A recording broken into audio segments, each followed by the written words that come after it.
buenas noches a todos. Desde la Sociedad Argentina de Diabetes Capítulo Córdoba, estamos muy contentos de recibir a estos disertantes y de poder dar inicio a la cuarta reunión científica. Eh, Hoy nos acompañan disertantes de lujo, así que les agradecemos muchísimo por esta participación y agradecemos a la gente que se está uniendo también para ser parte de esta linda jornada, para que podamos aprender y enriquecernos en el manejo de la enfermedad del síndrome cardiorrenal metabólico en nuestros pacientes con diabetes.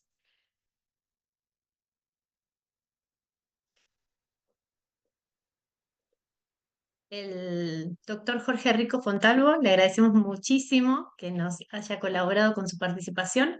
Es médico internista, nefrólogo, es presidente de la Sociedad Latinoamericana de Nefrología y con su vasto currículum nos acompaña para contarnos sobre todo un poco de cómo podemos formarnos nosotros para ir acompañando a los pacientes y avanzar en el conocimiento de la enfermedad renal, que hoy se ha vuelto un eje en el manejo del síndrome que ya no es más cardiometabólico, sino es cardiorrenometabólico.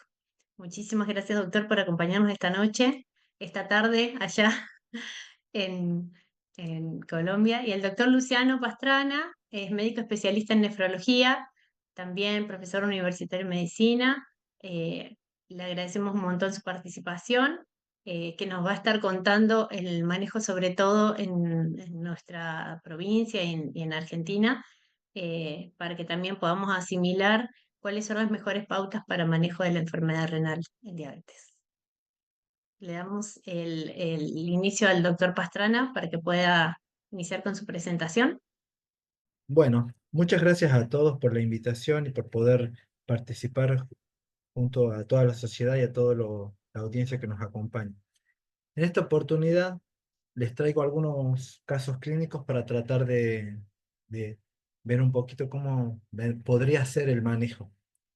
En este caso tenemos un masculino de 60 años, profesión contador, una diabetes de 8 años de evolución, diabetes tipo 2, obesidad, dislipemia, sedentarismo, que tiene muy pocos antecedentes y que está medicado con sitagliptina y metformina, atorvastatina y pantoprazol. Este paciente se presenta por consultorio de nefrología y refiere una consulta con un nefrólogo al cual no volvió a ver y además consultas con diabetología. Y tiene una proteinuria de más de 100 miligramos gramo en muestra aislada.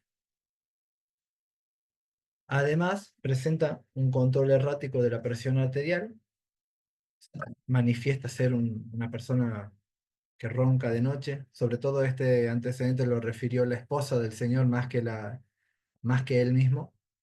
Fatiga durante las horas del trabajo y el último fondo de ojo fue hace 5 años.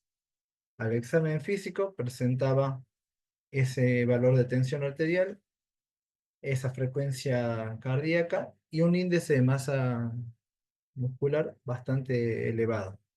Estábamos ante la presencia de un paciente con obesidad. Nos traía un laboratorio también en el cual se veía, la verdad que bastante aceptable para lo que uno podría pensar de primera instancia de este paciente. Entonces, la primera pregunta, digamos, que yo les traigo acá es, ¿nosotros estamos frente a una enfermedad renal diabética o estamos frente a una enfermedad renal no diabética? Y justamente este cuadro que les traigo acá es que para tratar de traerle, digamos, algunos tips a ustedes, sobre todo teniendo en cuenta que nosotros en la enfermedad renal diabética no hacemos biopsia, es una patología en la cual generalmente no se hace biopsia, pero hay algunos hallazgos que nosotros podemos encontrar que nos pueden llegar a hacer pensar en la necesidad de una biopsia, o sea, una proteinuria persistente, un sedimento activo. ¿Qué quiero decir? Un sedimento, digamos, con hematíes dismórficos, la ausencia de complicaciones relacionadas a la diabetes, una caída demasiado abrupta del filtrado glomerular, una diabetes de pocos años que no coincida, digamos, la, la duración del diagnóstico de la enfermedad con la progresión y la caída de, del filtrado glomerular, además de una hipertensión resistente, ¿sí? Y en el caso de la diabetes, justamente, estos son los criterios que nosotros como nefrólogos pensamos que tenemos que llegar a ser una diabetes. De vuelta, vuelvo a repetir, digamos, estos son los signos, digamos, sobre todo pensando en una enfermedad sistémica, ¿sí? La presencia del complemento bajo, del ANA, del ANCA, de una falla renal aguda sin causa explicable o principalmente una presentación de un síndrome nefrótico. Entonces, además de pensar que, a ver, este paciente ya tiene cierta evolución, ya es probable que tenga enfermedad renal diabética o alteraciones a nivel renal. Entonces, ¿cuál es el siguiente paso? ¿Sí? ¿Alguno quiere, si pueden contestar o pueden responder cualquiera de las opciones en el chat? Y no sé si vos, Silvia, me podés hacer como feedback de lo que vayan contestando la audiencia.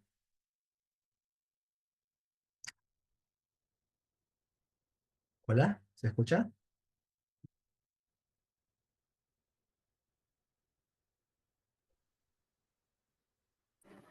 Pueden ir escribiendo ahí en el chat las opciones A, B o C. Bien. Están contestando la Ah, opción C. Opción C, opción C, bien. A y B, dicen otros. Ajá. Bien, bien. Justamente para A, eso es que yo A y les, C. Bueno, de eso se trata esta bueno, reunión. A y justamente yo C, le, todas. justamente más allá de que estemos hablando de enfermedad renal diabética, tenemos que, por ver el árbol, no perdernos el bosque, ¿sí? Nosotros tenemos que empezar a tratar justamente la principal complicación de la enfermedad renal, ¿sí? Por eso es que ya este trabajo, que es 2006, que les dejo después la bibliografía, ustedes pueden ver que independientemente del estadio de enfermedad renal, nosotros tenemos que tratar la hipertensión. Un tip que les voy a dejar, digamos, es que un paciente que ustedes tienen, que pueden ver en consultorio, cuando le pidan una muestra de orina de control, y ya vamos a hablar de cada cuántos son los controles, ustedes le pueden pedir, además de un parámetro que ya lo vamos a mencionar bastante, un ionograma urinario. En ese ionograma urinario, en una muestra aislada, si el paciente les viene con más de 200.000 equivalentes, ese paciente no está cumpliendo con la dieta hiposódica. Entonces, ese paciente, la adherencia no está siendo con hincapié en la principal causa de la hipertensión, que es el consumo excesivo de sodio, ¿sí? Esto después lo pueden leer en un artículo que les dejo en la bibliografía. Están de acuerdo a el estadio de enfermedad renal crónica, por un lado. Es un cuadro de triple entrada, llamémosle, digamos. Tenemos las drogas del lado izquierdo, tenemos el grado de insuficiencia cardíaca y el lado de enfermedad renal, ¿sí? Para tratar, digamos, tanto la insuficiencia cardíaca como la hipertensión. Bien, ahora, ¿qué usamos para estadificar la enfermedad renal? Ahora piénsenlo un poquito más. A ver, A, B, C o D. Y empezaron todas, Bien, todas, sí, bien, todas. Acá hay una opinión general. bien, bien, genial, genial. Ahí se me despertaron, qué bueno. Bueno, es re importante que además de todas esos laboratorios y complementarios que nosotros tenemos, también hagamos hincapié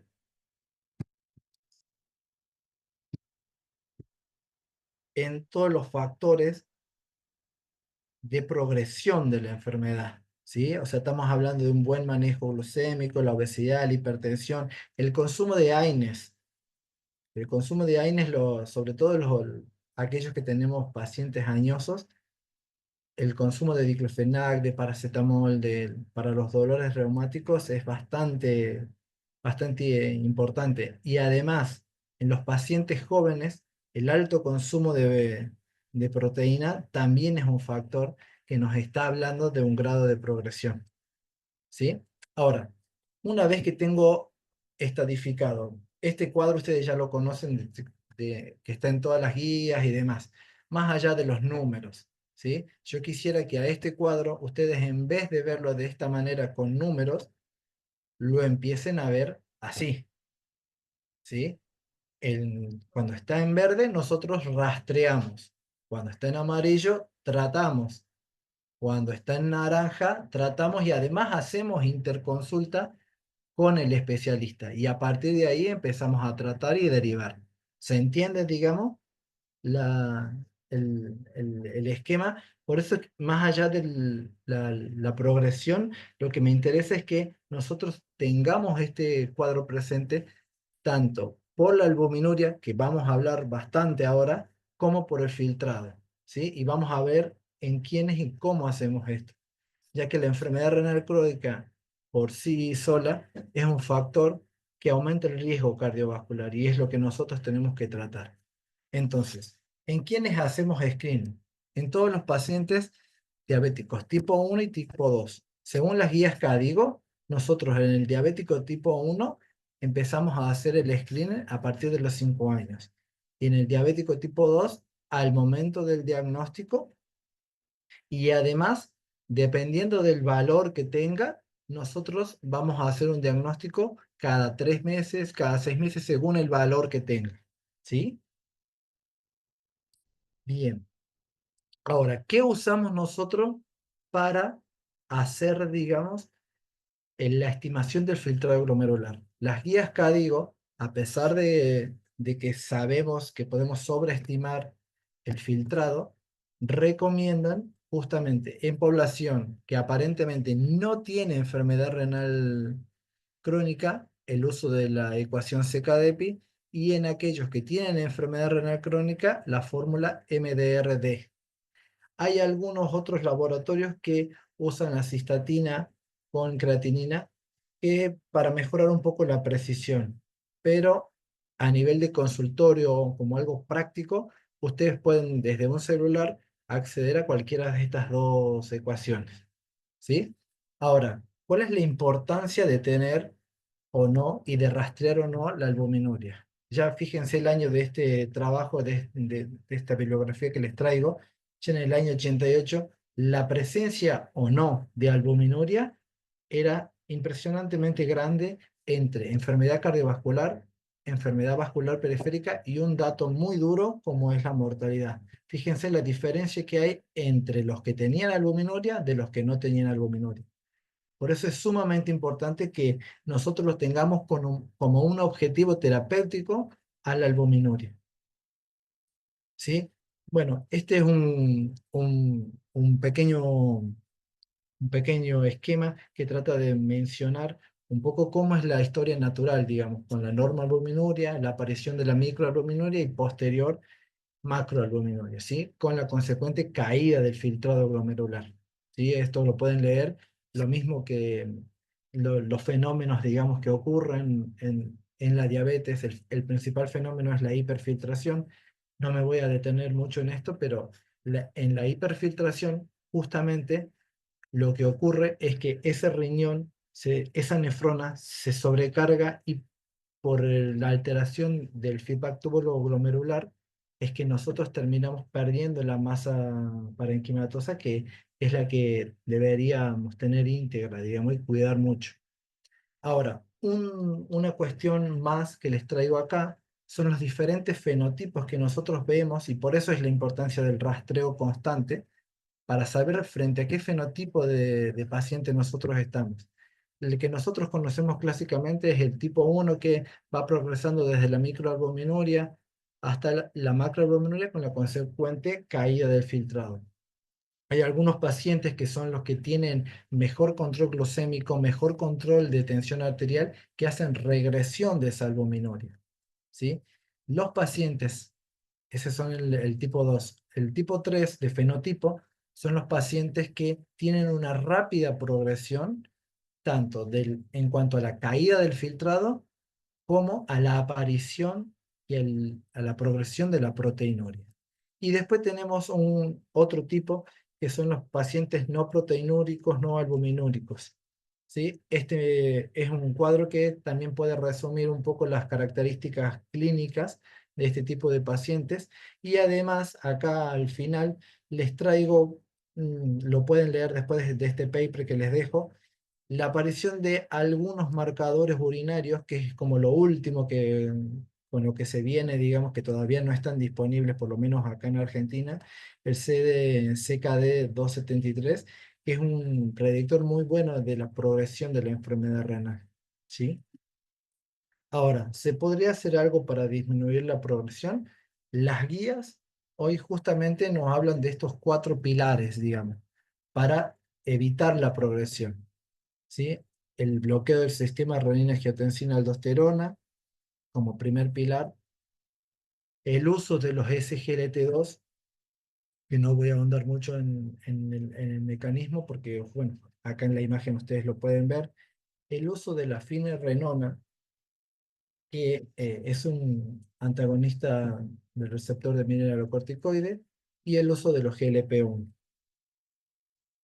Ahora, con respecto a los SGLT2, estos son pequeños tips, digamos, que yo les quería dejar para cuándo tomarlos. En primer lugar, a la mañana. ¿Por qué? Porque aumenta el volumen de emisión en aproximadamente 300 a 500 mililitros por día. Entonces, evitamos que el paciente tenga nicturia, ¿sí? Por otro lado, el tema es el de las infecciones urinarias. Y también estamos hablando de, en casos de pacientes depresionados, con fiebres, con vómitos, se puede suspender transitoriamente.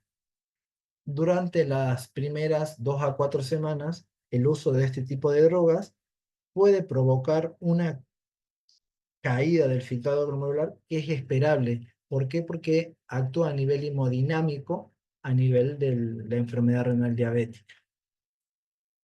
Este otro paper que también se los dejo es de Paola Romagnani, es una autora que escribe bastante y de manera bien crítica sobre el uso de los SGLT2, ¿sí? Y justamente en este artículo, que es de descarga libre, incluso si lo quieren buscar, lo pueden acceder. ¿En qué pacientes nosotros tendríamos que tratar de favorecer o tratar de... Tema aparte es la cobertura por obras sociales y la adquisición y la cuestión económica, ¿no? Pero ¿en qué pacientes nosotros podemos y tendríamos que iniciar los SGLT2? Y también nombra en este artículo en qué pacientes no está tan probado y hay menos cantidad de evidencia.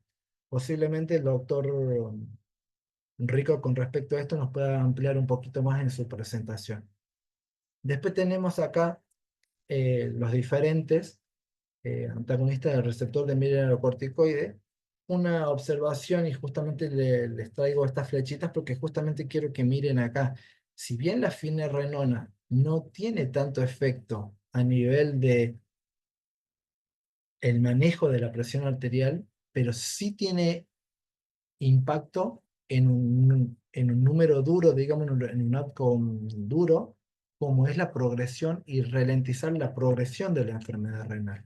Y eso ya el doctor cuando nos hable nos va a expresar con mayor detalle con respecto a los trials que hay presentes.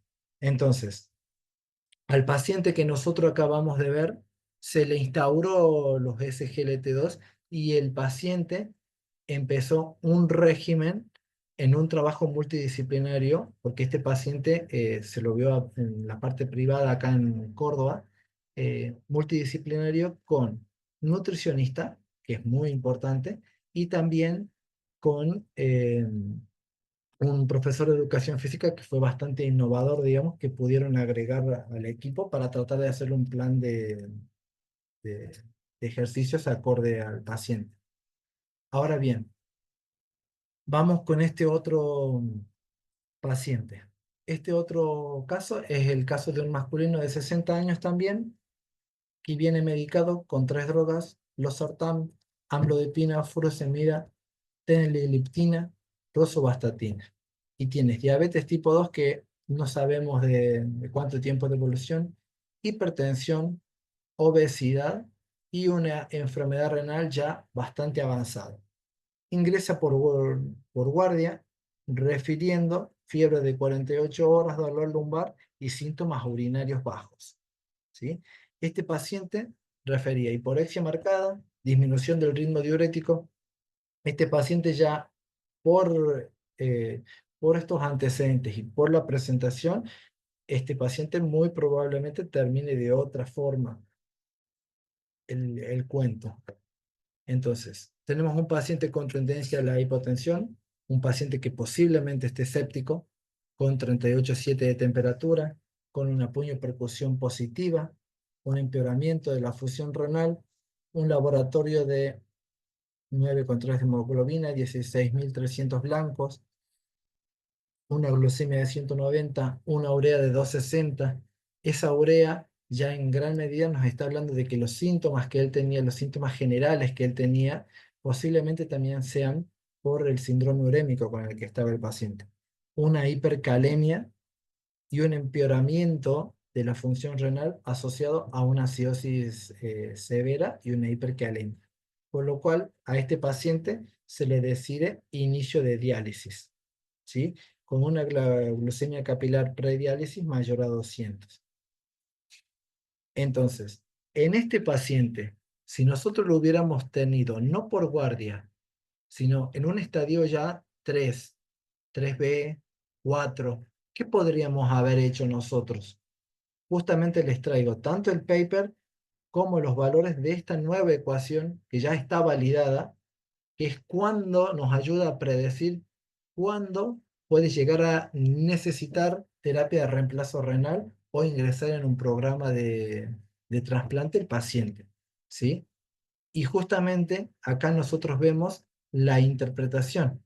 Cuando esta ecuación, que también está en todas las aplicaciones que ustedes pueden acceder, cuando el resultado nos da, la ecuación CAFRI nos da más del mayor al 40%, nosotros tenemos que referirlo sí o sí a un especialista con urgencia. ¿Por qué? Porque ese paciente tiene el riesgo de tener que ingresar a hemodiálisis de urgencia. Y la idea es no ingresarlo de esa manera al paciente a una terapia de reemplazo renal. ¿Por qué? Porque aumenta la mortalidad. Sabemos además que lamentablemente la epidemiología nos dice que los pacientes en enfermedad renal, en terapia de reemplazo renal, a los 5 años, más del 50% fallecieron.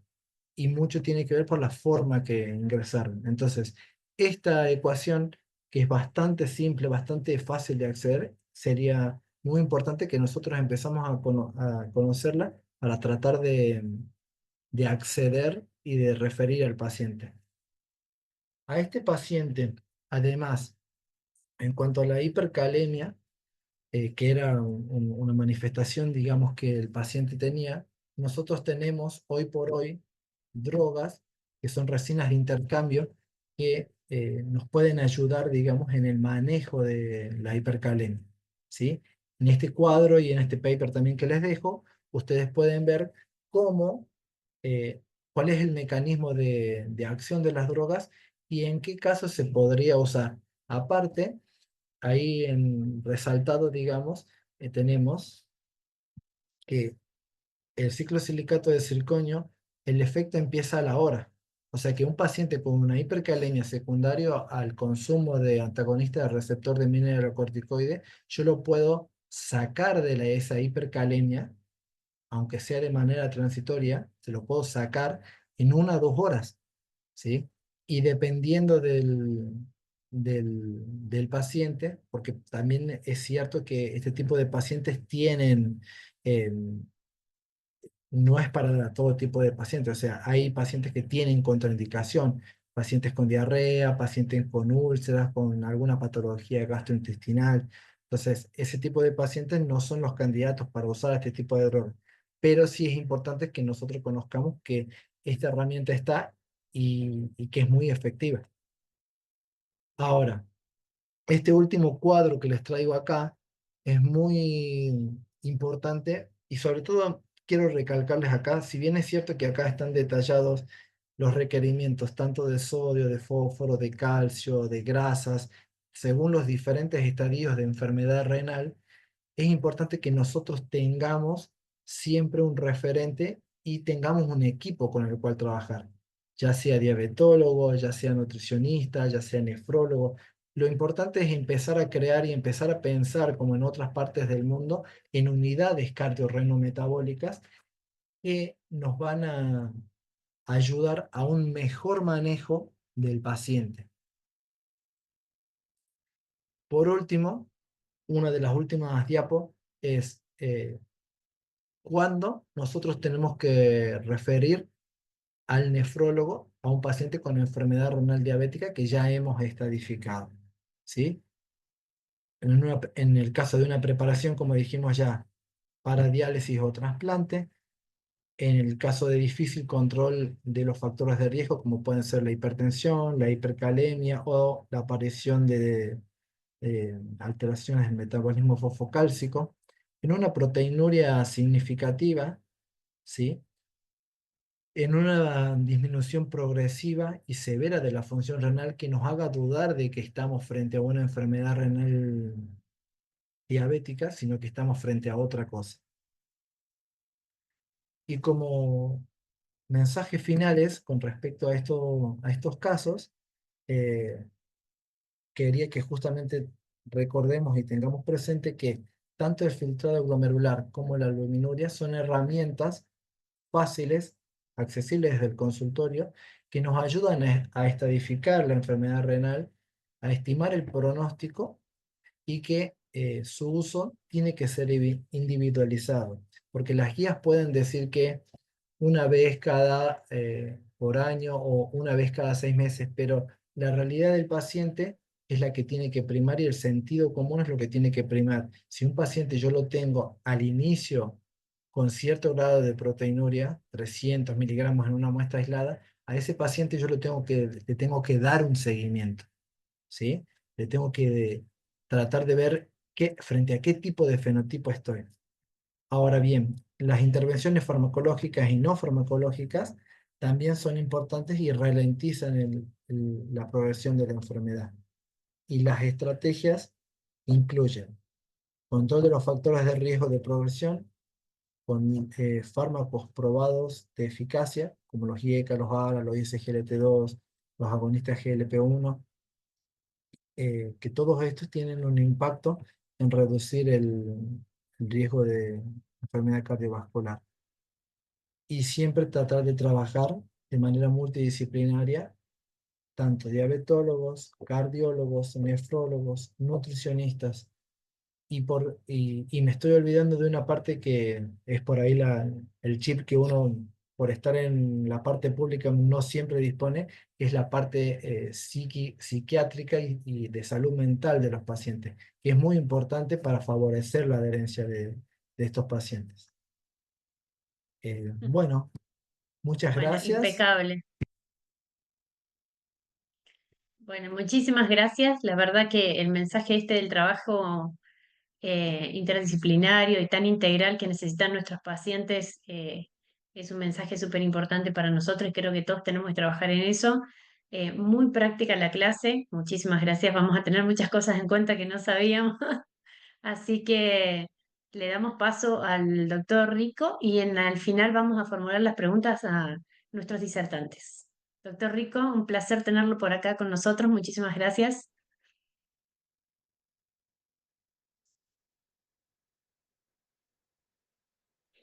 Hola, muchísimas gracias. ¿Cómo están? ¿Sí me escuchan bien?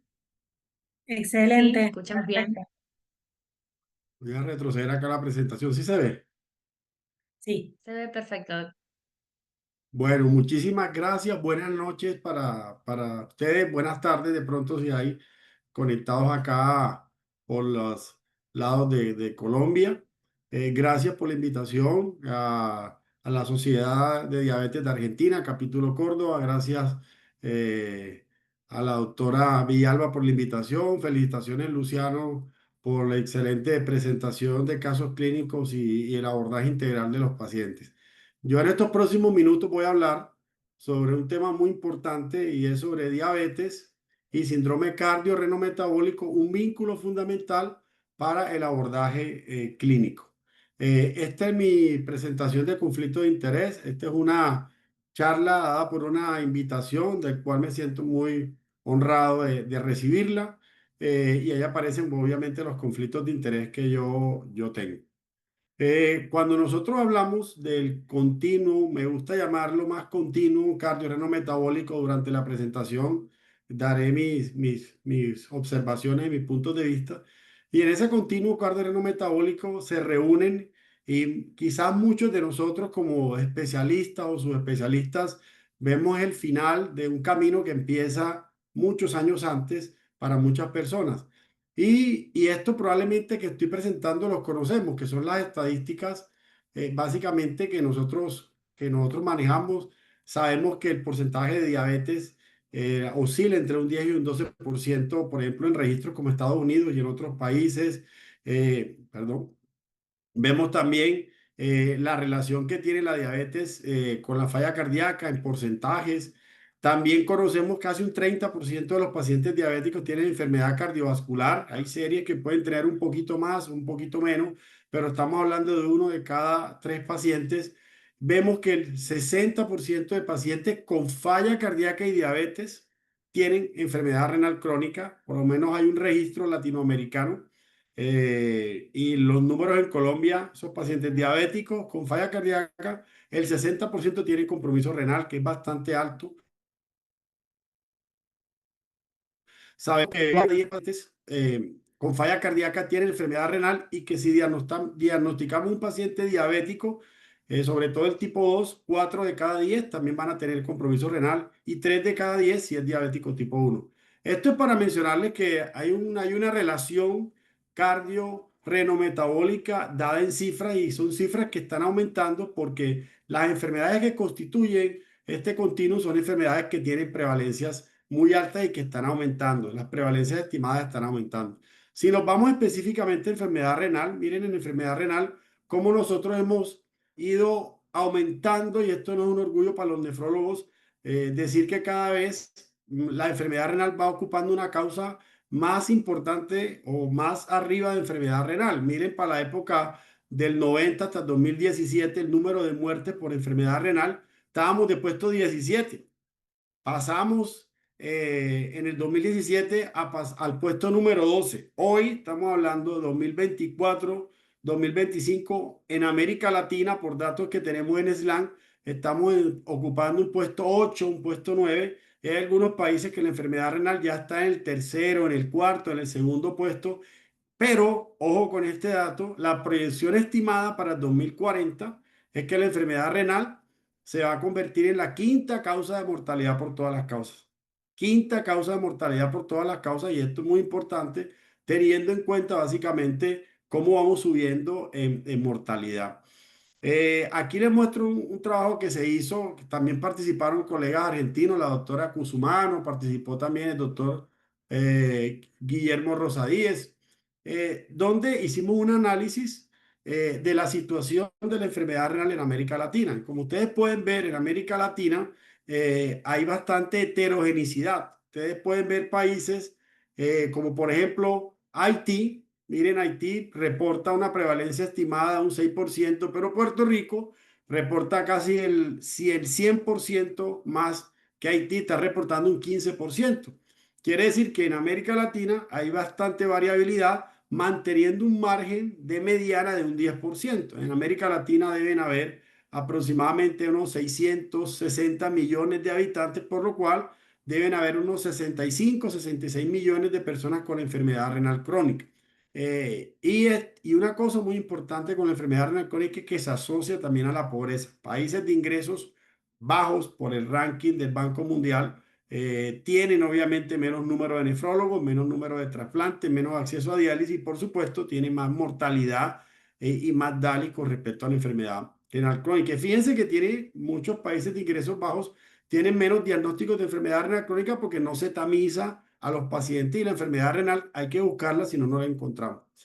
Pero es importante saber que la principal causa, yo siempre digo, fue, es y seguirá siendo la diabetes, la principal causa de enfermedad renal crónica, no solamente en América Latina, sino en todo el mundo. Entonces la diabetes va a seguir teniendo ese número 1 como enfermedad renal, seguido obviamente de la hipertensión arterial, pero no nos olvidemos de una patología muy importante, no nos olvidemos de una condición muy importante, que es la enfermedad crónica asociada a la adiposidad, que se llama básicamente como obesidad. Hay algunos autores que ya la nombran más como enfermedad renal crónica asociada a la adiposidad, que cobija pacientes con sobrepeso y pacientes con obesidad de acuerdo al índice de masa corporal.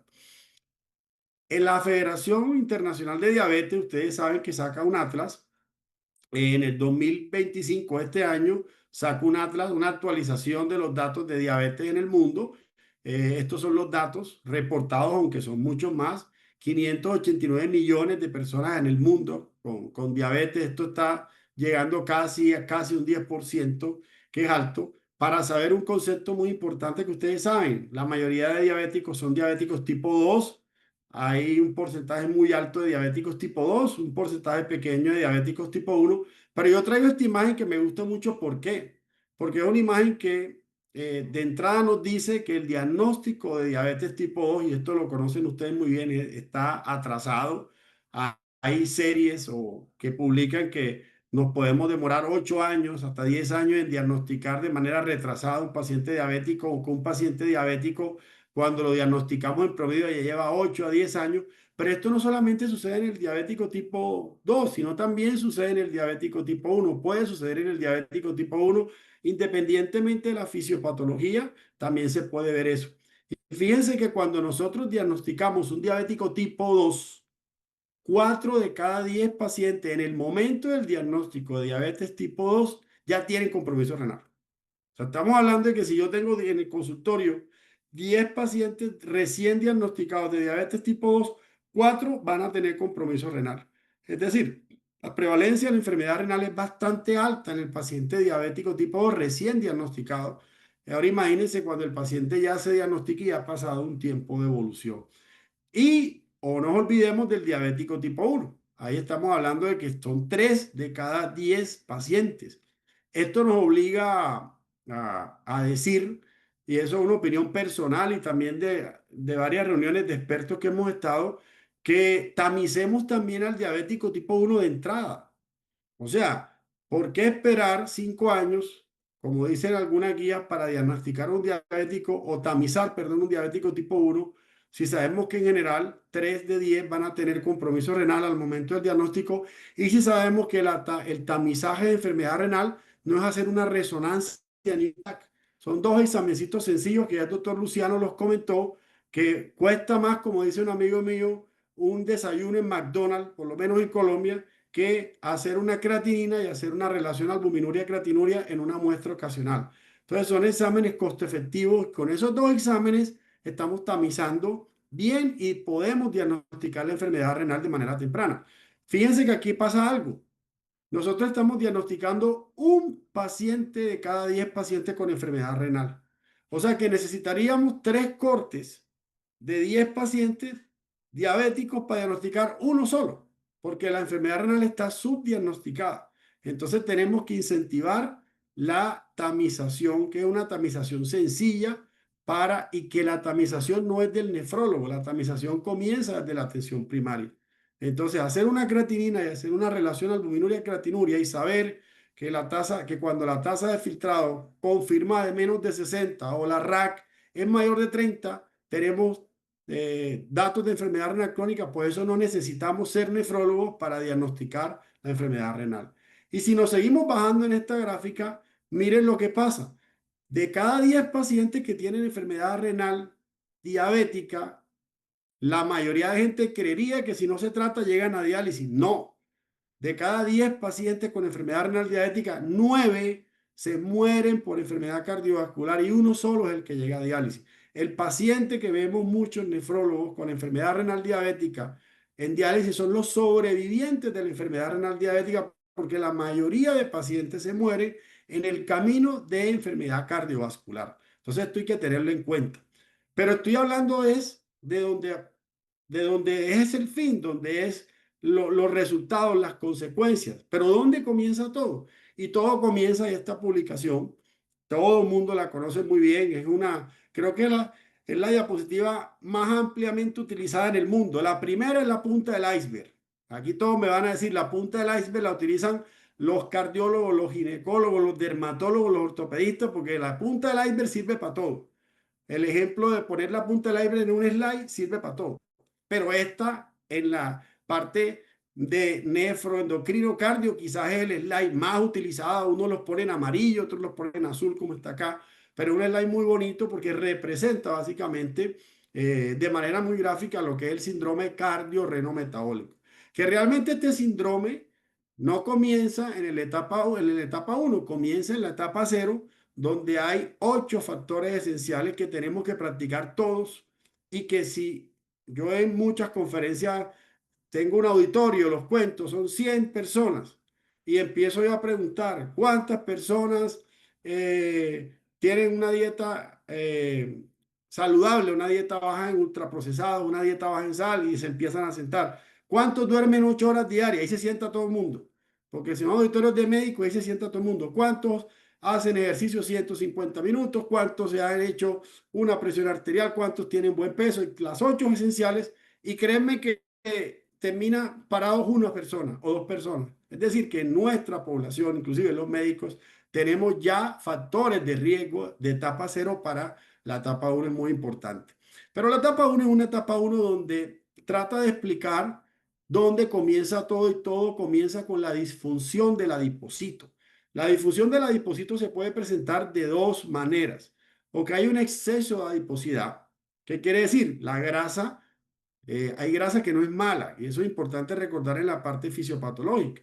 La grasa inicialmente se empieza a acumular subcutánea, que es una grasa que no tiene tanta inflamación. Algunos dicen que esa grasa no genera problemas. Hay estudios que han mostrado que hay más riesgo de tener complicaciones el paciente que tiene grasa subcutánea versus el que no tiene. Es mucho menos el riesgo que el que tiene la grasa visceral. Entonces, cuando la persona empieza a acumular grasa subcutánea, llega un momento en que ya no tiene espacio para la grasa subcutánea y empieza a acumular la grasa visceral, la grasa interna y la empieza a acumular pericárdica, peripancreática, periepática y perirrenal. Esa grasa es diferente a la grasa subcutánea porque esa grasa es una grasa que tiene una alta carga mitocondrial, es una grasa que son órganos endocrinos, es una grasa que tiene una alta producción de citoquinas, de adiponectinas, de lectinas, de una serie de mediadores y muchos son mediadores inflamatorios.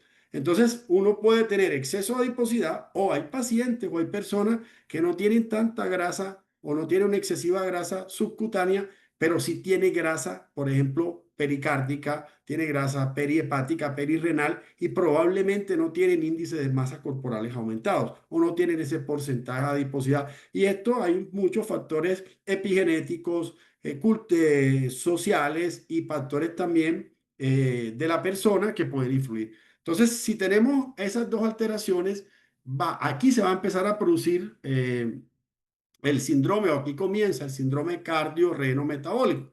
¿Y esto qué tiene que ver con el riñón? Porque la pregunta es, ¿qué tiene que ver la grasa con el riñón?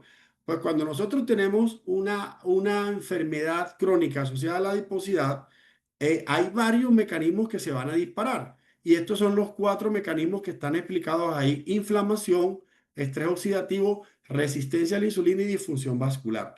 Recuerden que la resistencia a la insulina no es solo del diabético. Los pacientes con obesidad tienen resistencia a la insulina, los pacientes con sobrepeso tienen resistencia a la insulina, el paciente prediabético tiene resistencia a la insulina y el paciente diabético también. Inclusive los pacientes que tienen disfunción hepática también pueden tener resistencia a la insulina y eso es lo que básicamente hay que tener en cuenta, y esto se le suma la disfunción endotelial o la disfunción vascular. Pues bien, cuando el paciente tiene un exceso básicamente de una disfunción adipositaria en el riñón, van a ocurrir 2 fenómenos importantes que más tarde voy a hablar. Uno, va a haber hiperfiltración. ¿Y la hiperfiltración por qué ocurre? Porque los pacientes que tienen estas características van a tener un aumento en la reabsorción de sodio. El paciente con obesidad tiene aumento en la reabsorción de sodio, el paciente con prediabetes tiene aumento en la reabsorción de sodio, el paciente diabético también tiene aumento en la reabsorción de sodio. ¿Y qué pasa cuando el sodio se reabsorbe mucho y el sodio distal disminuye?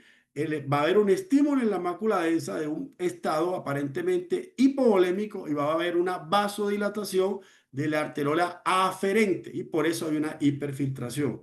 Entonces, la hiperfiltración es una condición o una disfunción en la mayoría de pacientes, pero tenemos un vacío en la nefrología porque la nefrología, la hiperfiltración no está dentro de los criterios diagnósticos de enfermedad renal crónica. Enfermedad renal crónica es filtrado menos de 60 y RAS mayor de 30 y otras características por un periodo más de 12 semanas. Pero la hiperfiltración es un estado de disfunción renal, excepto en las mujeres embarazadas y en las personas que tienen una alta ingesta de proteína. El resto de condiciones son condiciones de disfunción renal importante. Pero también esa hiperfiltración va a llevar a esclerosis renal. Si eso le suma la resistencia a la resistencia a la insulina puede causar disfunción del podocito y ese paciente puede tener albuminuria. Pero la albuminuria sí la consideramos un marcador de disfunción renal, que ya lo habíamos hablado bastante. Entonces, fíjense que hay una relación de adiposidad alterada con riñón y el corazón ni se diga, porque en el corazón también va a haber fenómenos, uno, de aterosclerosis, pero no nos olvidemos de que la enfermedad cardiovascular no solamente es aterosclerosis, sino también está la falla cardíaca. Entonces está la enfermedad cardiovascular aterosclerótica, ahí está el AIT, el ACV, el infarto de miocardio, la enfermedad vascular periférica, pero no nos olvidemos de la falla cardíaca que también está en el espectro de esto. Entonces, como le digo, es un continuum donde priman esos cuatro factores, pero básicamente yo siempre he dicho que todo el problema comienza en lo metabólico y eso es lo que estamos hablando. Por eso el nombre, un nombre más apropiado, aunque semánticamente se escucha muy bonito, síndrome cardiorrenometabólico, realmente es un continuum y es un continuum metabólico cardiorrenal. ¿Y por qué es un continuum? Porque todos los pacientes, si uno lo mira por etapas, no están en etapa 4 desde el punto de vista cardiovascular y renal. Yo puedo tener un paciente que se infartó, que tiene disfunción adipositaria y que de pronto apenas está empezando la lesión renal. Puedo tener un paciente con falla cardíaca y que apenas está empezando la disfunción renal. Entonces, desde el punto de vista renal no está tan comprometido, pero desde el punto de vista cardíaco sí. O al revés, puedo tener un paciente con una disfunción renal severa, inclusive que esté en diálisis y que apenas esté empezando un proceso cardiovascular. Entonces, no es tan como tan psicorrígido los estadios, sino que es un continuo, como el nombre lo dice, continuo en donde dependiendo de la persona, las manifestaciones van a ser de manera diferente. Pero ¿dónde ubicamos básicamente la disfunción renal en el síndrome cardiorrenometabólico? Y este es un paper que vamos a publicar dentro de poco, donde básicamente hablamos, o el concepto de nosotros es hablar de enfermedad renal metabólica. Y la enfermedad renal metabólica incluye la diabetes, incluye la obesidad, incluye la prediabetes, incluye también el compromiso hepático, que es el MALS que ustedes conocen. Y estas cuatro entidades en el síndrome, en el continuo cardiorrenometabólico, tiene o concluyen o concuerda con estos cuatro mecanismos fisiopatológicos: inflamación, hiperfiltración, resistencia a la insulina y disfunción vascular. Nos vamos a referir a la diabetes porque básicamente es el tema que nos han hablado. Y cuando uno habla de diabetes sí que han cambiado cosas. Esto es lo que yo aprendí cuando hice la residencia, que el paciente que tenía diabetes y hacía compromiso renal pasaban unos años, pero que era un compromiso lineal. El paciente primero hiperfiltraba, después bajaba el filtrado, después hacía albuminuria y después de la albuminuria hacía disminución de la tasa de filtrado.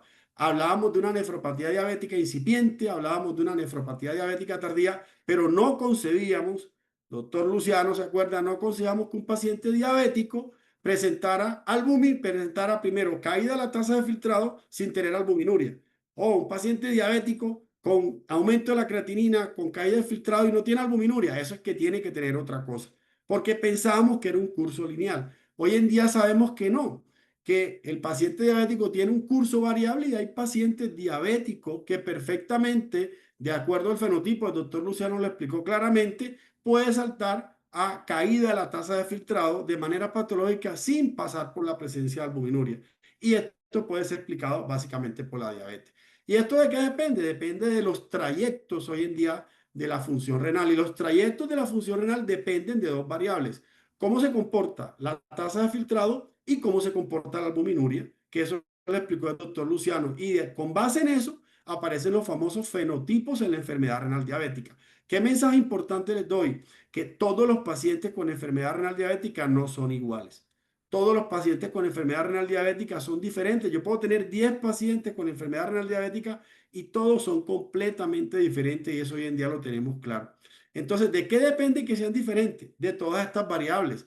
Depende de cómo son sus estilos de vida, que si fumó, si no fumó, cómo es su parte epigenética, cómo es su parte asociada, cómo se ha comportado la glicemia, si ha tenido variabilidad glicémica, si ha persistido de manera con hiperglicemia, si está asociado a obesidad o no, si tiene lípidos alterados, si tiene ácido úrico alterado, de las intervenciones que yo le haga al paciente. Hoy en día, con las nuevas intervenciones modificadoras, también se puede cambiar la evolución en el trayecto, en la tasa de filtrado y en la albuminuria de nuestros pacientes. Y hoy en día hablamos de fenotipificación, pero también hablamos de geno y fenotipificación y sabemos que hay unos genotipos que son más compatibles con unos fenotipos de más que comprometen más al paciente que otros. Ya sabemos que hay unos genes, unos polimorfismos identificados y para pacientes que tienen ese fenotipo de progresión rápida. Sabemos que hay unos genes que tienen identificados para esos que tienen un comportamiento más benigno que solamente hacen una albuminuria y listo. Entonces hoy en día, ¿de qué depende el fenotipo? De cómo se comporta la tasa de filtrado. Y vemos que de acuerdo al comportamiento hay una evolución típica y hay unas evoluciones atípicas y por eso básicamente, esto lo comentó ya el doctor, conocemos que hay 4 fenotipos. Hay 3 fenotipos con albuminuria y hay un fenotipo sin albuminuria. Está el fenotipo clásico, que es el que pueden ver ahí de número 1, que es el más frecuente, que es el paciente típico, que hace hiperfiltración, que hace albuminuria y después hace caída de la tasa de filtrado. Es el trayecto del paciente, pero hay otros 3 fenotipos atípicos. De los otros 3 hay 2 que tienen albuminuria y uno que no tiene albuminúrica. Entonces hay un fenotipo no albuminúrico, no proteinúrico, que es un fenotipo que tiene una fisiopatología, el doctor lo explicó, completamente diferente. Aquí prima el componente vascular, por eso también es un error decir que la diabetes es una complicación puramente microvascular. Hoy en día es mejor hablar de complicaciones con predominio micro-macro, porque sabemos que la diabetes es una complicación, sí, con predominio micro, pero también puede haber unas variantes donde hay predominio macrovascular. Lo mismo que pasa en el corazón. La enfermedad cardiovascular hay un componente macrovascular y antes la clasificaban como complicación macrovascular, pero sabemos que en falla cardíaca hay un componente microvascular importante. Entonces es mejor hablar de complicaciones crónicas con predominio. Entonces ya el doctor mencionó estos. El de peor pronóstico es el de rápida progresión, donde además de que el paciente hace albuminuria, paralelo tiene caída de la tasa de filtrado. No hace primero una cosa y la otra, sino hace las dos, básicamente, los dos compromisos, tanto albuminuria como caída de la tasa de filtrado. Entonces, todo esto, ¿por qué se da? ¿Cuáles son los mecanismos que explican que el paciente diabético haga compromiso renal? Y para mí es muy importante estos 3 círculos. Siempre tener en cuenta que estos son los 3 ejes por los cuales un paciente diabético hace compromiso renal. ¿Por qué un paciente diabético hace compromiso renal? Por un efecto hemodinámico. Claramente el efecto hemodinámico es de hiperfiltración, aumento de la presión intraglomerular. Sabemos que el glomérulo es una hidráulica donde tiene una aferente y una eferente, y si la aferente se vasodilata, eso va a favorecer aumento en la presión intraglomerular. Si la eferente se contrae, va a favorecer aumento de la presión intraglomerular. En el paciente diabético pasa esto, pero ojo, la hiperfiltración no es exclusiva del diabético. El prediabético también tiene hiperfiltración. El paciente con obesidad también tiene hiperfiltración y algunos pacientes también con disfunción hepática también tienen hiperfiltración. Entonces, no olvidarnos de eso, pero aquí estamos hablando de diabetes. El otro eje es el eje metabólico, que claramente está demostrado y ustedes, los diabetólogos endocrinos, lo conocen y lo tienen claramente identificado, que es muy importante. Sabemos hace muchos años por los clásicos estudios del UKPDS el DSCT, el ALTMAN, el ACOR, todos estos estudios importantes, que el mal control metabólico se asociaba a la presencia de más complicaciones renales, más complicaciones de retinopatía y más complicaciones de neuropatía. Que el control estricto de la glicemia, independiente como fuera, en esa época obviamente era con hipoglicemiantes, insulinas, metforminas, sulfonirurias, pero el control estricto se asociaba a menos complicaciones renales. Entonces sabemos que el mal control metabólico por diferentes vías se asocia también a compromiso renal. Pero ojo, no nos olvidemos de la inflamación. Este es uno de los ejes más importantes sobre los cuales se ha desarrollado mucho más las nuevas intervenciones que hay, y el eje de inflamación por múltiples vías también favorece que el paciente diabético haga compromiso renal. Más tarde explico esta parte. Y ojo, yo les comentaba, en el síndrome cardiorrenometabólico, cuando el paciente tiene compromiso renal, siempre es importante para nosotros establecer el riesgo cardiovascular, porque nuestros pacientes se mueren de enfermedad cardiovascular. Pero el riesgo cardiovascular en el paciente renal diabético, miren esto que es importante, no comienza con el diagnóstico de enfermedad renal. Ustedes ven del lado izquierdo la tasa de filtrado. 60 de tasa de filtrado es para hacer diagnóstico de enfermedad renal, pero ya con filtrados menores de 75 ya comienza a incrementarse el riesgo cardiovascular. Es decir, no, el riesgo cardiovascular no se incrementa o no comienza con la enfermedad renal, comienza desde antes. Con la enfermedad renal aumenta, pero desde antes, por lo menos con filtrado, ya hay riesgo cardiovascular. Y ojo con albuminuria. La albuminuria es un marcador lineal. Y ya pacientes con 10 miligramos por gramo de albuminuria ya tienen incremento en el riesgo cardiovascular. Entonces ya hay un 20% de incremento en el riesgo cardiovascular en pacientes que tienen albuminuria de 10. Y nosotros podemos estar tranquilos.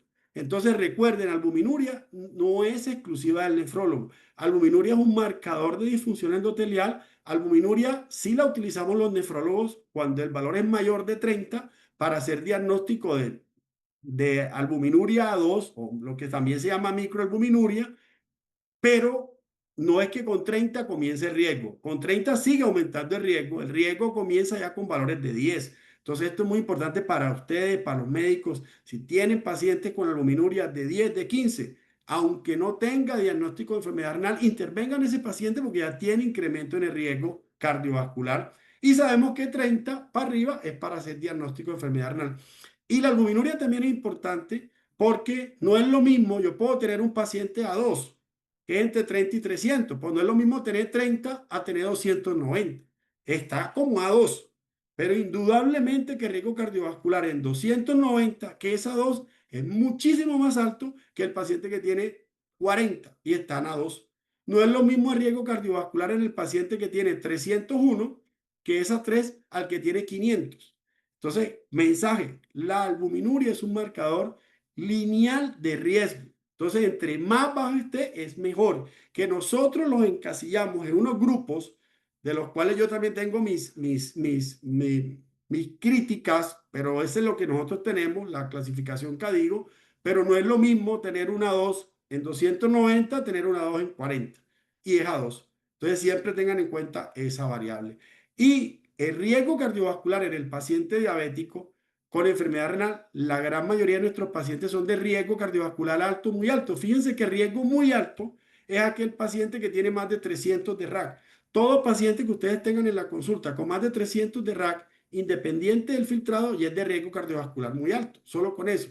Pacientes que tienen filtrado menos de 45, de los 3B para abajo, ya con eso es de riesgo cardiovascular muy alto. No tiene que tener más nada para definirlo, solamente con ese filtrado es de riesgo cardiovascular muy alto. Y el que está entre 45 y 60, es decir, el 3A, con microalbuminuria, o sea, con RAC entre 30 y 300, albuminuria A2, ya también es de riesgo muy alto. Entonces, fíjense que el diabético con enfermedad renal, la gran mayoría van a ser de riesgo muy alto. Y que no les vaya a pasar como este muchacho.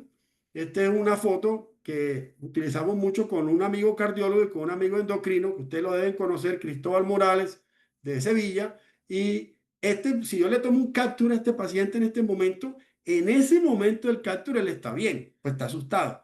Pero en un par de segundos no sabemos cómo va a estar, o probablemente no va a estar el paciente. Y esto pasa con la enfermedad renal y el síndrome cardiorrenometabólico. pero sabemos que hoy en día hay soluciones, hay intervenciones, hay terapias innovadoras que pueden frenar ese riesgo que tiene el paciente, porque los pacientes tienen ese riesgo permanente ahí y en cualquier momento pueden explotar. Teniendo en cuenta lo anterior, ¿cuáles son los objetivos en el tratamiento del paciente cardiorrenometabólico, en el diabético, que hace parte de ese continuum cardiorrenometabólico? Pues son tres los objetivos importantes. Uno, y el nombre mismo lo dice, síndrome o continuo cardiorrenometabólico o metabólico cardiorenal. Uno, es el control metabólico, el control glicémico bien hecho, el control glicémico, el control de peso y obviamente la seguridad es importante. Evitar las hipoglicemias. La hipoglicemia es un factor de riesgo cardiovascular. El aumento en la variabilidad glucémica que se mide de diferentes maneras por coeficiente de variación, por monitoreo continuo de glicemia, por desviación estándar o el tiempo, el famoso tiempo en rango, todo eso son factores de riesgo renales también, porque hay estudios que lo han demostrado y cardiovasculares también. Entonces, no es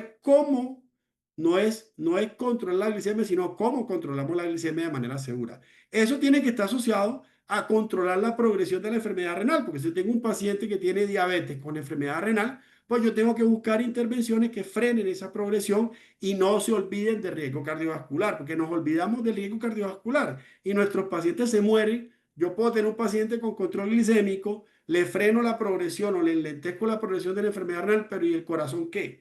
O la parte cardiovascular si nuestros pacientes se mueren de enfermedad cardiovascular. ¿Y cómo hacemos esa intervención? La intervención para nefrología, y este fue un paper que publicamos recientemente, también participaron colegas de Argentina, por supuesto la doctora Alicia Elber, ustedes la conocen muy bien, le mandan un fuerte abrazo, participó también el doctor Rosadía, Carlos Bonano, y esto básicamente son como los cuatro pilares que hoy en día tenemos en el manejo de la enfermedad renal asociada a la diabetes, obviamente incluyendo un pilar muy importante que es la base de todo, que es el pilar no farmacológico. Entonces, cuando nosotros miramos los medicamentos, ¿cuáles son esos cuatro pilares? Son los inhibidores de la ECA-LOHARA2, son los inhibidores de GSLT2, son los ARM selectivos, no esteroideos, que es finerenona específicamente, y son los agonistas del receptor GLP-1, que específicamente el que tiene la evidencia ahorita fuerte con estudio renal es semaglutida. Entonces, cuando nosotros miramos los ejes de progresión, que esto es muy importante, fíjense que hay unos medicamentos que actúan más en unos ejes que en otros. Hay unos medicamentos que actúan en los tres ejes. Hay unos medicamentos que solamente actúan en un eje o en dos ejes. Y hay unos medicamentos que actúan más fuerte o menos fuerte en estos ejes.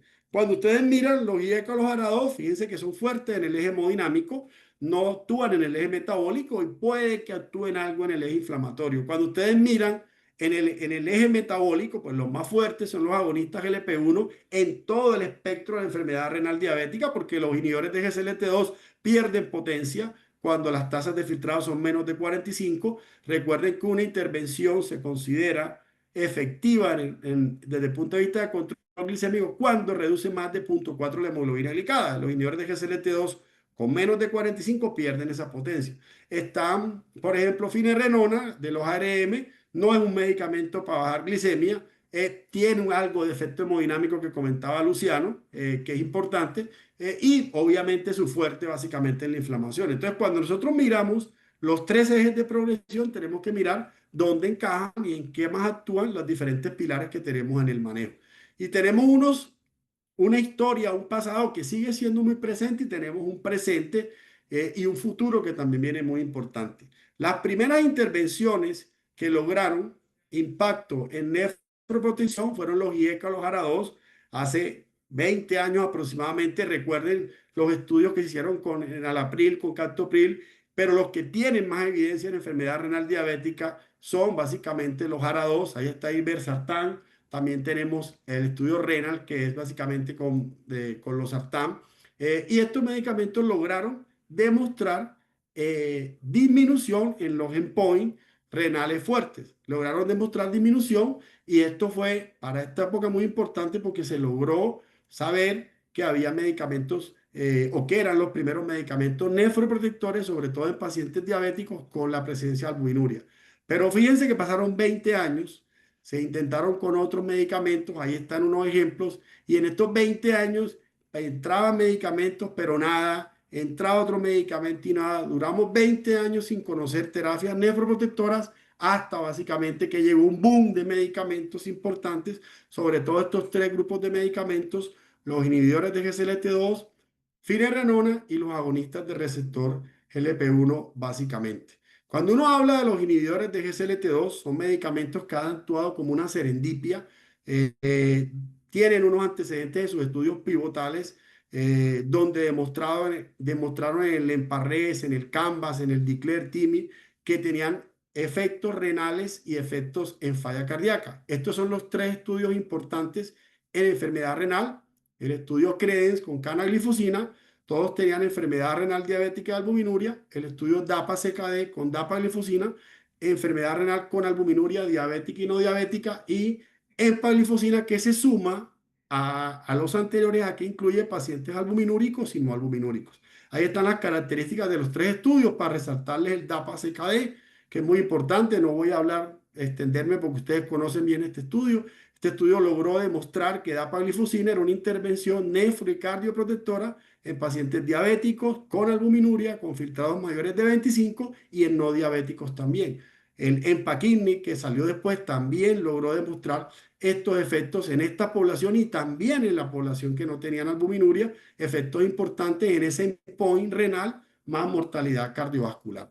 Nosotros publicamos en el LAN un documento consenso sobre los inhibidores de GCLT2, fue el año pasado, y aquí reunimos los estudios más importantes.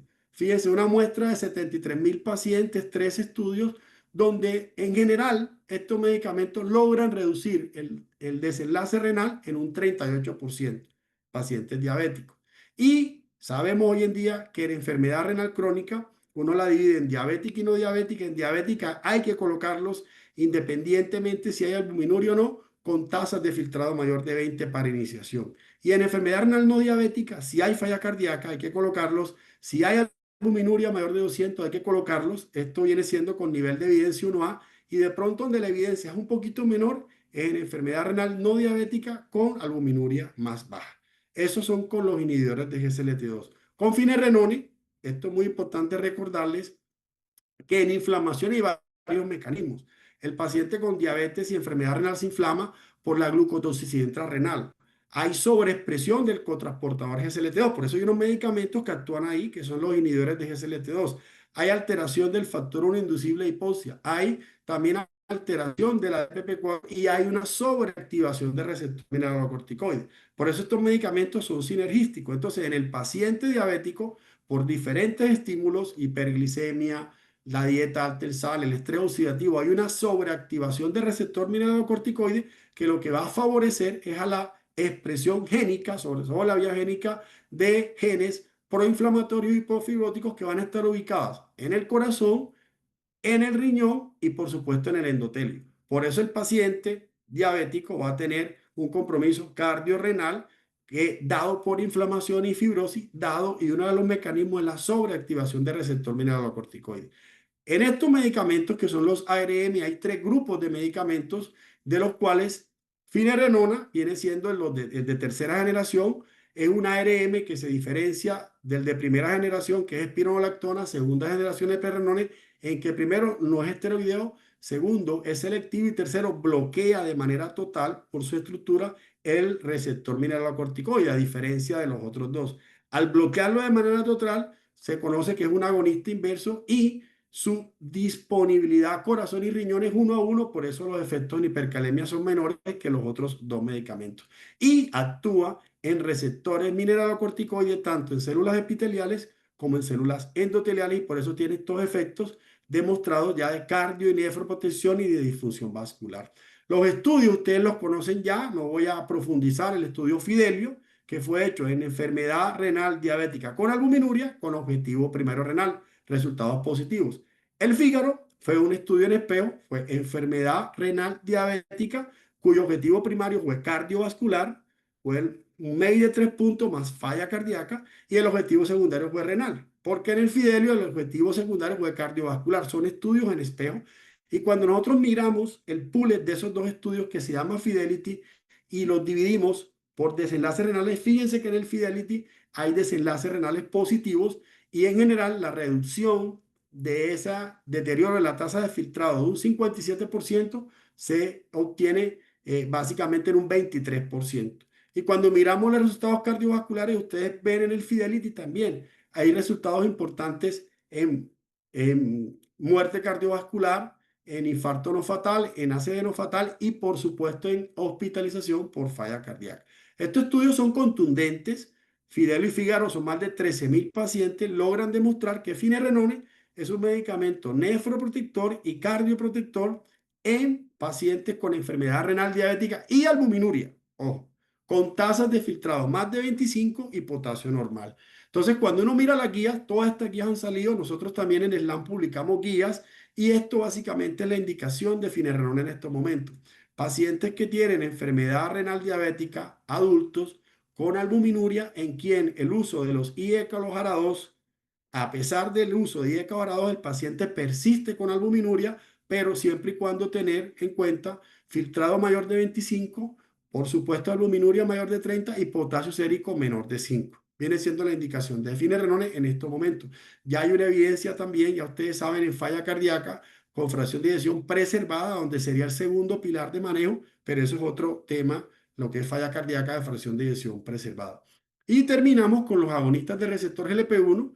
Aquí para recetar semaglutida, recuerden que estos son medicamentos incretínicos que tienen efectos directos e indirectos a nivel renal. Son potentes en el control glicémico, independientemente de la tasa de filtrado. Son potentes también en la pérdida de peso. Ya ustedes lo conocen muy bien. Son efectos indirectos importantes, pero tienen efectos directos también. Son efectos, disminuyen la inflamación renal, disminuyen el estrés oxidativo, mejoran la función endotelial y tiene un efecto hemodinámico. Uno piensa que no tienen efecto hemodinámico y sí, tienen efecto hemodinámico porque actúa sobre la natriuresis y al actuar sobre la natriuresis mejora la natriuresis y al mejorar la natriuresis la mácula densa sensa y produce un estado hemodinámico de disminución de la presión intraglomerular. Es decir, finerenone actúa sobre tiene efecto hemodinámico. Los ARA2 tienen efecto hemodinámico. Inhibidores de GCD2 tienen efecto hemodinámico y también los GLP-1 tienen efecto hemodinámico. Cuando uno mira sus estudios pivotales cardiovasculares, el medicamento que tuvo un resultado más potente desde el punto de vista de reducción de MACE fue semaglutida con el estudio SUSTAIN 6. Los que son análogos del GLP-1, derivados del GLP-1, liraglutida, semaglutida, albiglutida y dulaglutida con el rewind tuvieron resultados positivos, pero el más contundente fue semaglutida, a pesar de que hay que recordar de que los criterios de inclusión en los estudios hay que tenerlos en cuenta porque son diferentes. Y por supuesto, ellos sacaron el estudio FLOW, que este es el primer estudio en pacientes con enfermedad renal diabética con albuminuria con un agonista de receptor GLP-1. Entonces, el estudio FLOW, ¿qué hizo? Cogió pacientes con enfermedad renal diabética con albuminuria, con filtrados mayores de 25 hasta 75, y a un grupo le puso semaglutida inyectable y a otro grupo le puso tratamiento de placebo. Pero todos los pacientes tenían tratamiento estándar, cuidado estándar, tenían IECA-LOHARA2, tenían tratamiento para la diabetes, tenían estatinas. Por eso esto no es un estudio de placebo, esto es un estudio que compara una intervención o dos intervenciones de enfermedad renal diabética, a uno le agrega un medicamento adicional que es semaglutida y a otro le agrega placebo. Pero todos tenían tratamiento estándar para la enfermedad. Fue un estudio multicéntrico, aleatorizado, doble ciego, fase 3, donde básicamente es importante tener en cuenta que el comité regulatorio hizo un corte que cuando hubiera más de un 20% de pacientes con filtrado más de 60, pararan la recolección, porque si no se iban a llenar de pacientes con tasas de filtrado altas y la idea era analizar más poblaciones con compromiso renal.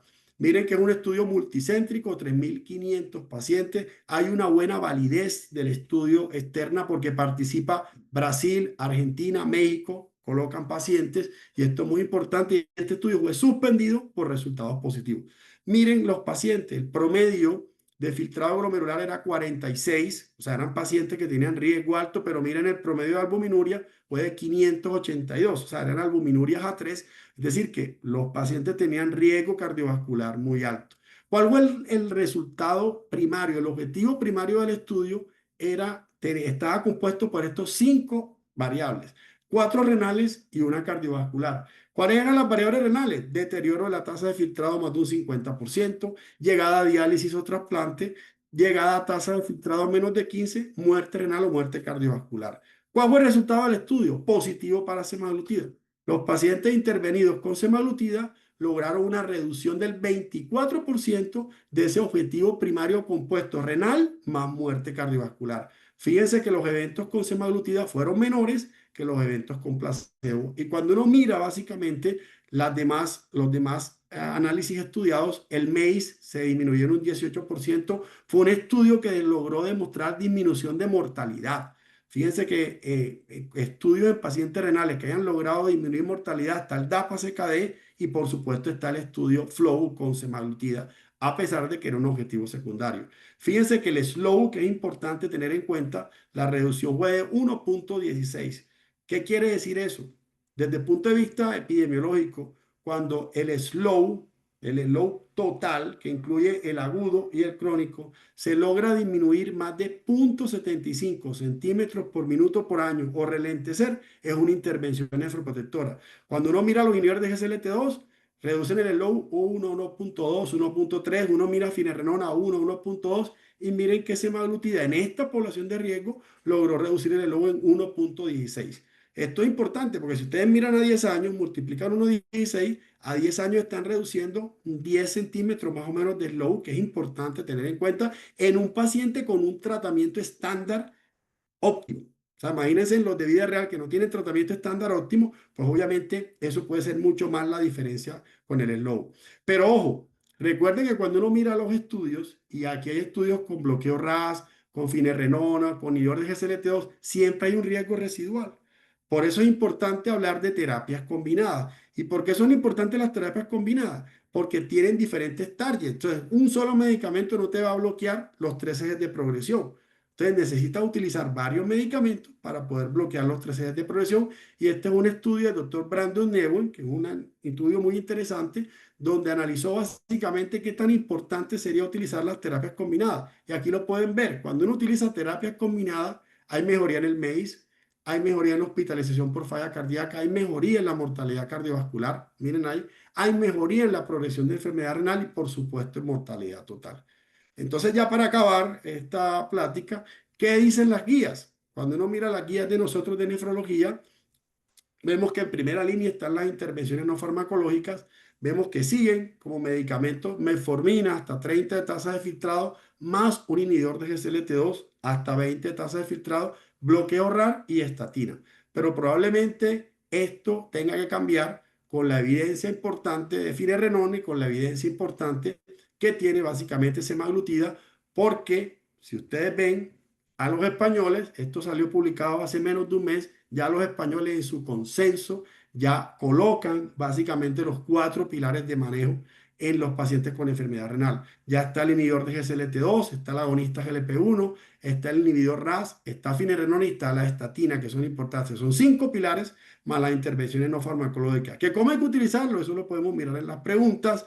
Es diferente un paciente con falla cardíaca a un paciente hemodinámico renal. Entonces hay que mirar y hay que priorizar dependiendo, obviamente, de la condición de lo que prima en el paciente. Si prima el mal control metabólico, si prima la obesidad, si prima la albuminuria, si prima el riesgo cardiovascular, uno entra a jugar. Pero ya sabemos que tenemos estos pilares en el manejo de la enfermedad renal y tener en cuenta la albuminuria. No es lo mismo la evidencia en los pacientes con albuminuria, que son todos estos medicamentos a los que no tienen albuminuria, porque con albuminuria no tenemos evidencia con finerenone, no hay evidencia. El estudio con Flow tenía albuminuria. Entonces, fíjense que ya se van perdiendo, nos pasa como la falla cardíaca reducida y preservada, que una tiene 4 pilares y la otra 2. Aquí también nos pasa lo mismo y por eso es importante individualizar.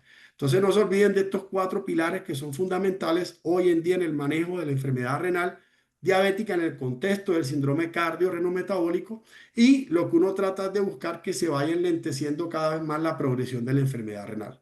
Acabo con esta frase de Platón: donde quiera que se ame el arte de la medicina, se ama también el arte o se ama también a la humanidad. Muchísimas gracias, espero que haya sido de utilidad y quedo atento básicamente a las preguntas o a la sesión de preguntas que quieran hacer. Impecable estos disertantes. Muchísimas gracias, doctor. La verdad que no sabemos con qué no quedarnos porque es impresionante la cantidad de contenido exquisito que nos has brindado. las dos disertaciones han sido súper prácticas. Estoy recibiendo comentarios de todos lados de lo magnífico y práctico de estos disertantes que nos van a ayudar a comprender mejor este continuo cardiorreno-metabólico. Así que abrimos las preguntas en el chat y algunas ya fueron evaluadas por el doctor Pastrana y vamos a hacer algunos comentarios sobre ellas, pero yo quisiera preguntarle a los dos, al doctor Pastrana desde su impresión desde el país, en la Argentina, y al doctor Rico en en lo que respecta a Latinoamérica. ¿Cuáles les parece a ustedes que serían los desafíos más urgentes para resolver en el manejo de estas enfermedades, del abordaje en realidad, desde nuestros lugares de médicos, ¿no? Desde el sistema de salud, para poder llegar mejor y no llegar tarde a estos resultados de enfermedad renal que tenemos hoy? Doctor Pastrana. Muchas gracias por la pregunta.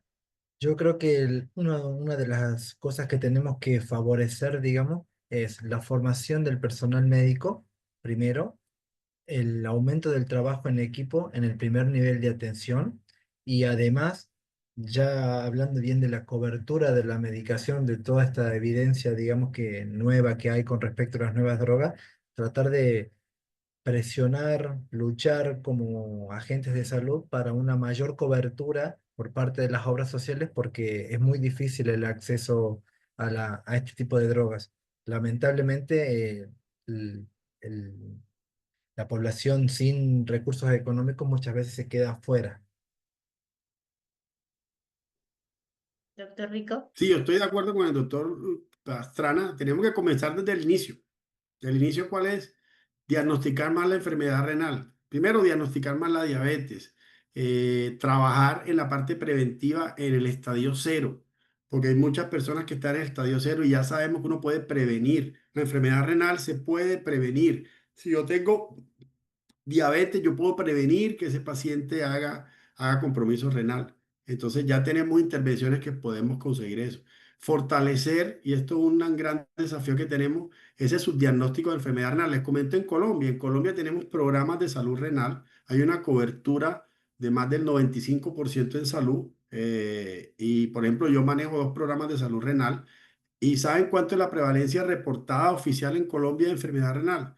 Del 2%. En Colombia solamente tenemos diagnosticados 1 millón de personas con enfermedad renal crónica, cuando debiéramos tener diagnosticadas 4 o 5 millones.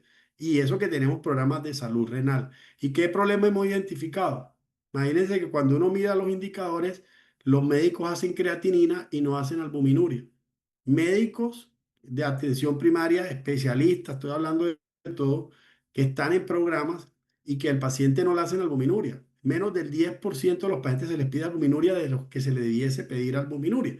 Pues, y recuerden, el 60% del diagnóstico de enfermedad renal se hace más con albuminuria que con creatinina, porque el 60% de los pacientes van a tener estadios tempranos y el marcador inicial va a ser albuminuria. Entonces, si no hacemos albuminuria, no vamos a diagnosticar enfermedad renal o no la comprobamos. Entonces, es un mensaje para todos. Ustedes, yo creo que los endocrinos, los diabetólogos son juiciosos y a los pacientes les piden albuminuria, pero yo creo que debemos pedir más albuminuria. Es un examen muy sencillo, es una muestrecita de orina y ese examen nos va a aportar todo. Hagamos parcial de orina también. Puede que la guía diga, haga solamente creatinina y una relación albuminuria-creatinuria. Debe ser relación albuminuria-creatinuria en muestra ocasional. Hagan un parcial de orina porque el doctor Luciano lo dijo. En una parcial de orina nos podemos encontrar hematuria, cilindruria. Y recuerde que un 30%, dependiendo de la serie, 20, 30, 40 de los pacientes diabéticos pueden tener una enfermedad glomerular, lo demostró el DAPA-CKD, diferente a la diabetes. Pueden tener una nefropatía por IgA, pueden tener una focal segmentaria, pueden tener otra cosa y a esos pacientes probablemente hay que biopsiarlo. Entonces, ese es un mensaje. Prevención, diagnosticar más la enfermedad renal, diagnosticar más la diabetes y obviamente tratarla de manera temprana. No pensar en solo el control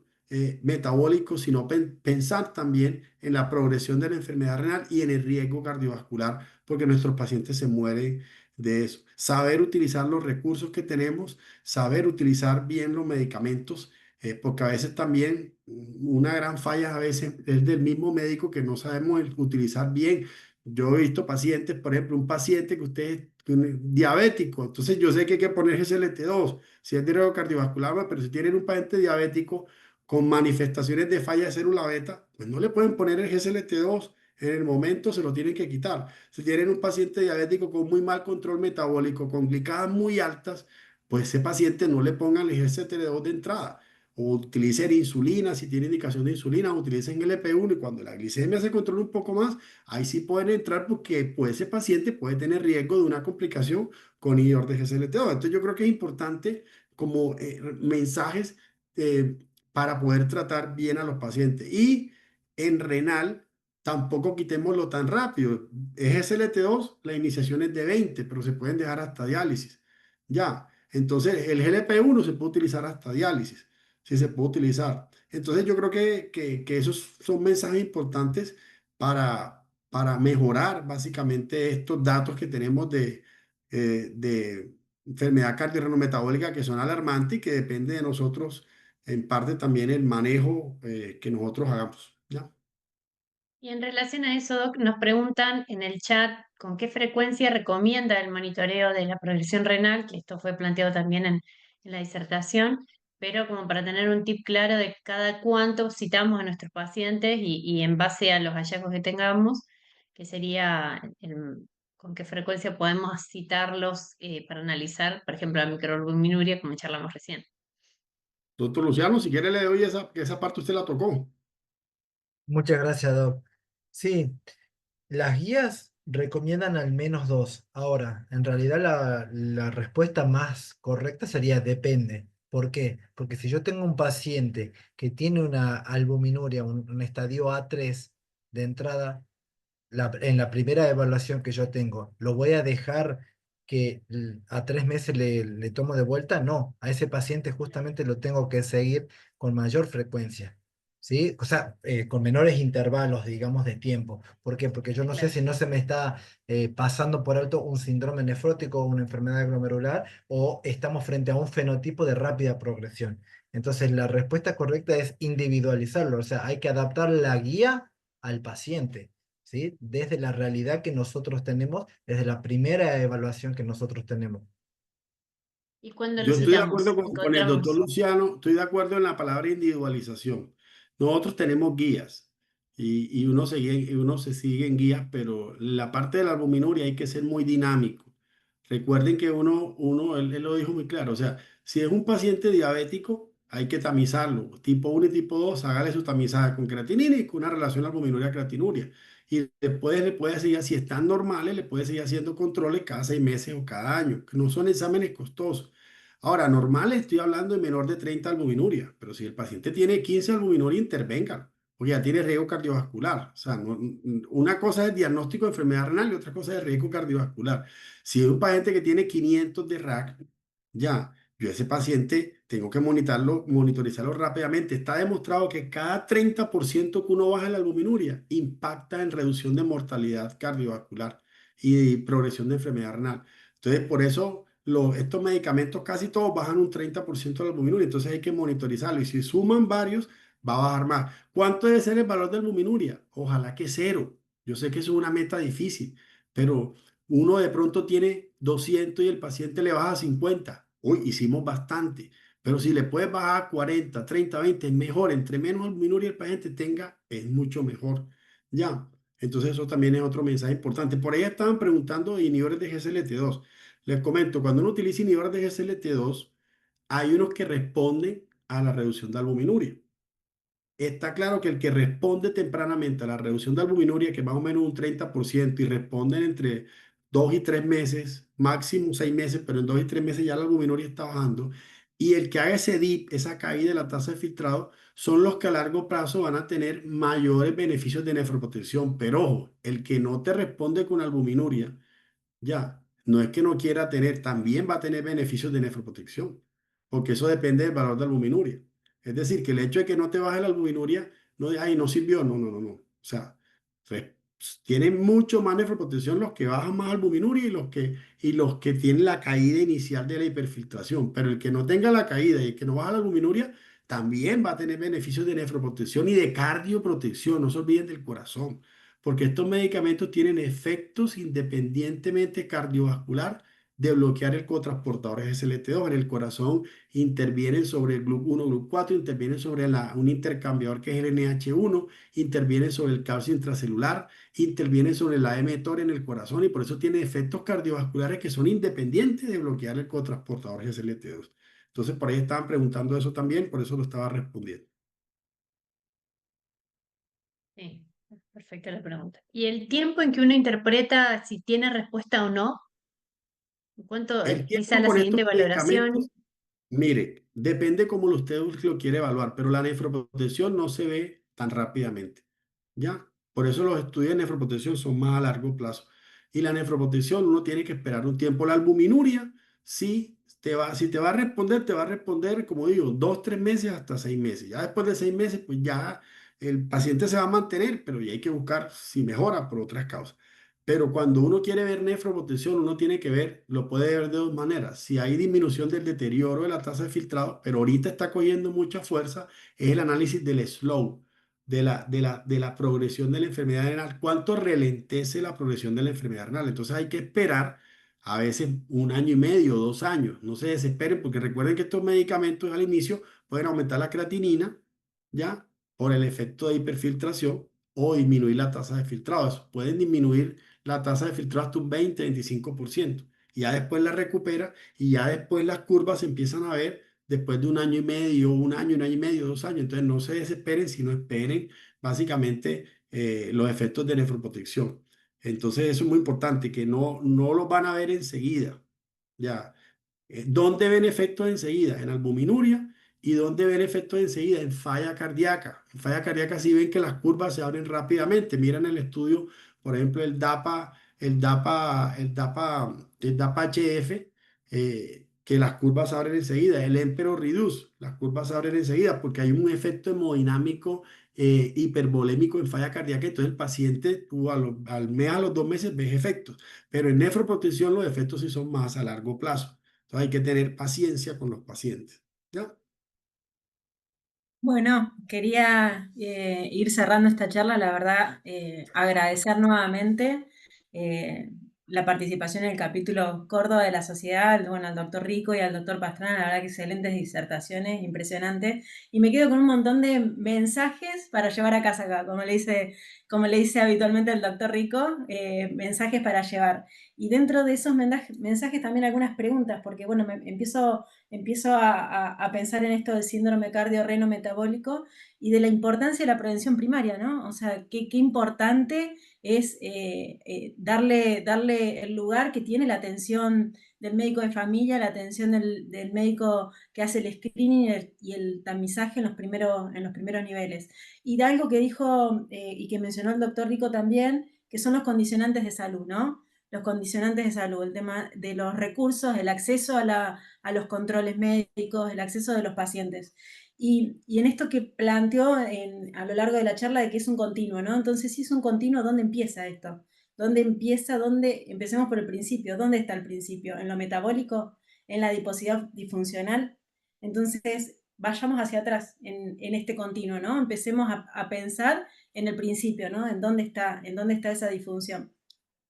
Esa enfermedad renal metabólica, bueno, ¿dónde comienza? Empieza en esa a lo mejor adiposidad disfuncional. Y para finalizar, pensaba en dejar sembrado un mensaje, ¿no? Un mensaje que estaría bueno que lo vayamos plantando, ¿no? El mensaje de qué podemos hacer a corto plazo, ¿no? A mediano plazo y a largo plazo en nuestra actividad profesional en nuestra práctica. A corto plazo quedó muchísima evidencia más que extensa y amplia de ambos disertantes de qué podemos hacer a corto plazo en lo que es el tratamiento farmacológico. Un montón de estudios que fundamentan y evidencian más que suficiente para decir, bueno, tenemos 4 fantásticos, 5 fantásticos en la base del tratamiento farmacológico, ¿no? A corto plazo podemos hacer eso.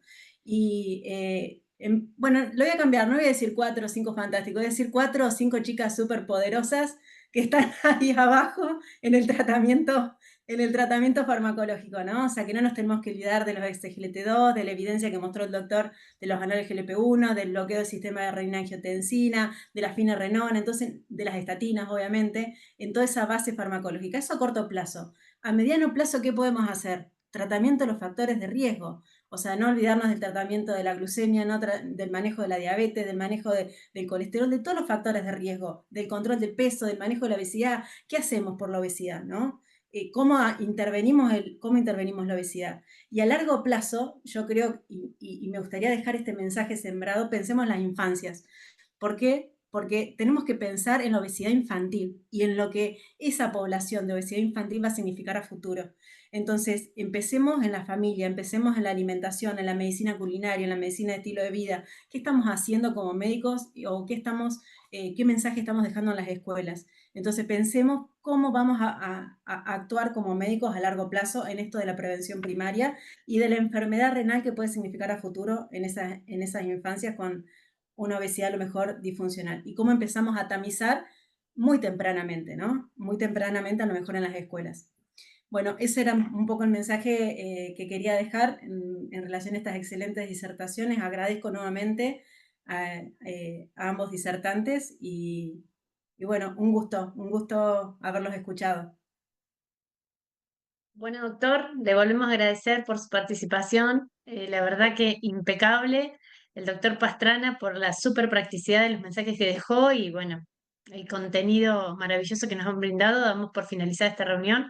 Los invitamos a seguir formándonos todos juntos y ser parte de esto que se plantea de formarnos para trabajar de manera integral y darle más a nuestros pacientes. Así que eternamente agradecidos y al resto, gracias por conectarse. A todos los organizadores de la Sociedad Argentina de Diabetes Capítulo Córdoba. Damos por finalizar.